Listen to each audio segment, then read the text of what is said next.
Video guys, thank you so much. No, there is GGD and Traders Groceries, no, rice dish siya guys. So kompleto na din sila sa bugas, no. May sinako man, may black rice ha. Ano sila sa may public market ha, sa Pontevedra Public Market. So gina-vlog tas sila subong, no. Barato guys, may ari mo na din sila nga. Inyo pala di man feeds. No, may ari mo sila itlog di guys. So kompleto sa tree, no. Kag may feed supply bi upa mandamog ano. So pwede ka mo di ka bakal sila. Nagina-vlog tas sila subong, no, diri sa public market. So diri ka mo bakal sila kay barato lang, no, mo ngalan guys. So GGD Poultry Supply and Rice Retailer, no. So kompleto mo na din si ma'am sa bugas. No, diri ka mo bakal guys, no, may mga soft drinks man din si mama, no.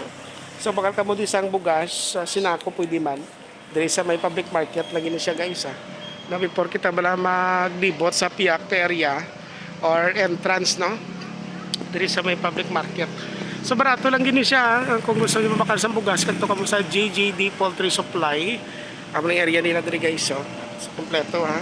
So may bugas na kag kung ano gusto niyo nga bugas kay naga wholesale retail na din sila, okay?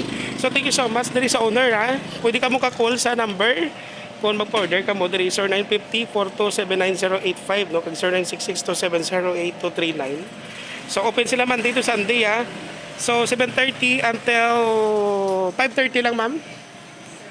Okay no, 5:30 na sila guys until ano sa aga alas 7:30 hasta na maglas 5 sang hapon no. Tubang na din sila sang kuano sang Maria Upland kag ano na din siya ng parkingan space ang motor sang Pontevedra Public Market ha.